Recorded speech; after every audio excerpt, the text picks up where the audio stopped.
అందరికీ నమస్కారం అండి. మన నాగా డివోషనల్ అండ్ బ్లాగ్స్కి స్వాగతం అండి. మనం ఈరోజు ఈ వీడియోలో త్రికరణ శుద్ధి అంటే ఏమిటో తెలుసుకుందామండి. చెట్టు మీద పిట్ట వాలుతుంది, ఓ కొమ్మపై గూడు అల్లుతుంది, అందులో గుడ్లు పెడుతుంది. అవి పక్షులై పెరుగుతాయి, ఆహారం కోసం దూర తీరాలకు ఎగిరిపోతాయి. వెళ్ళిన చోటే రాత్రిపూట గడపవచ్చు, కానీ పక్షులు అలా చెయ్యవు. అవి తిరిగి సాయంకాలం గూళ్ళకు చేరుతాయి. మనిషి జీవన స్థితి అంతే. చైతన్యం సృష్టించిన గూడే శరీరం. అందులో పుట్టే భావాలు పక్షులు. అవి తొడుక్కునే రెక్కలే ఆలోచనలు. అవి ఎగురుతాయి, జీవితం విస్తరించిన మేర సంచరిస్తాయి. విన్నవి కన్నవి అనుభవాలవుతాయి. వీటన్నిటి సమాహారమే మనసు. అది అత్యంత శక్తివంతమైనది, చంచలమైనది. ఎంత దూరాన్నైనా క్షణాల్లో చేరగలదు. తలుచుకుంటే నిశ్చలంగా ఉండగలదు. అసాధ్యాన్ని సుసాధ్యం చేయగలదు. పంచభూతాలతో శరీరం తయారవుతుంది. ఆ తరువాతే మనసు నిర్మాణం జరుగుతుంది. శరీరం లేకుండా మనసు మనగలదా? లేదు. మనిషి అంటే ఎవరు? అతడి ఉనికి తెలిపేది ప్రధానంగా అతడి ఆకృతి, రూపం. అంటే శరీరమే కదా. మనసు అనుసంధానకర్తగా పనిచేసే మధ్యవర్తి. ఒకవైపు చైతన్యం, మరోవైపు శరీరం ఉంటేనే కదా ఆ రెండిటి మధ్య వంతెనలా మనసు ఉండగలిగేది. శరీరం నిండా చైతన్యం పరుచుకొని ఉంటుంది. మనసు చైతన్యాంశమే. కానీ దేహం నుంచి వీడిపోయిన మనసు తెగిన గాలిపటం లాంటిది.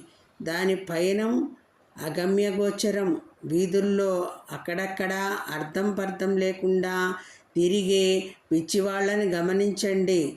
వాళ్ళు వర్తమానంతో తెగిపోయిన మానసిక బాధితులు. ప్రస్తుత క్షణంతో వారికి ఏ సంబంధము ఉండదు. వాళ్ళు అస్తమానం గతంతో సంభాషిస్తారు. అంటే జరిగిపోయిన, దూరమైన పాత సంఘటనలతో మాట్లాడటం. ఇంటి కాపలాదారు గృహం వద్దే ఉండాలి. ఇంటి కాపలాదారు గృహం వద్దే ఉండాలి. కానీ బాధ్యతలు మరచి జులాయిలా షికార్లు చేయడంలో అర్థం ఉందా? లేదు. మనసు లేని మనిషి మరయంత్రంతో సమానం. మనిషి ఆలోచనలతో ఉన్నప్పుడు మనసు బయట ఉంటుంది. గమనింపుతో, ఎరుకతో ఉన్నప్పుడు మనిషి లోపల ఉంటుంది. మనసున్న మనిషే మనిషిగా మారతాడు. అందుచేత మనసు మనిషి దగ్గరే ఉండాలి. అందువల్లే కఠోపనిషత్తు శరీరం ఒక రథం లాంటిది, మనసు ఆ రథాన్ని నడిపే సాధనమని చెబుతోంది. మనిషి అంటే మనసు ప్రమేయం లేకున్నా శరీరం తన విధులు చక్కగా నిర్వహిస్తుంది.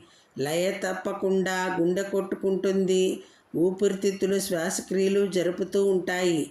ఔషధ కర్మాగారమైన కాలేయం శారీరకంగా అవసరమైన రసాయనాలు అందిస్తుంది. వడపోత కార్యక్రమం చేపడుతూ మూత్రపిండాలు రక్తశుద్ధి చేస్తాయి. తరాల నాటి పూర్వీకుల పోలికలు గుర్తించుకొని శతాబ్దాల తరబడి పుట్టే సంతానానికి అచ్చుగుద్దినట్లు చేర్చుతుంది. ఈ క్రియలన్నిటికీ చైతన్యం పునాదిగా పనిచేస్తుంది. ఆ రెండిటికి మనసు తోడైతే మూడు ఒక్కటవుతాయి. అప్పుడు త్రికరణ శుద్ధి నెలకొంటుంది. ధ్యానం పురివిప్పుకుంటుంది. ఆ స్థితిలో చేపట్టే ప్రతి పని ఒక ప్రార్థన అవుతుంది. నిలువ ఉన్న నీరు చెడిపోతుంది, పారే నది ప్రయోజనకారి అవుతుంది. మనసు మంచిగా ఉండాలన్నా, ప్రజల శ్రేయం కోరే ఆలోచనలు కలగాలన్నా ముందు శరీరం బాగుండాలి. అందుచేత దానితో రోజు వ్యాయామం చేయించాలి. యోగాసనాల వల్ల శరీరానికి క్రమత ఏర్పడి ఆరోగ్యం చేకూరుతుంది. మనసులో మలిన శుద్ధి జరుగుతుంది. పరిశుద్ధమైన మనసే ధ్యానానికి సిద్ధపడుతుంది. ఇదండి త్రికరణ శుద్ధి అంటే. సర్వే జన సుఖినో భవంతు, లోకా సమస్త సుఖినో భవంతు. సర్వం శ్రీకృష్ణార్పణమస్తు. వీడియో నచ్చితే లైక్ చేయండి, షేర్ చేయండి, సబ్స్క్రైబ్ చేయండి, బెల్ సింబల్ని టచ్ చేయండి. అందరికీ ధన్యవాదములు. ఓకే.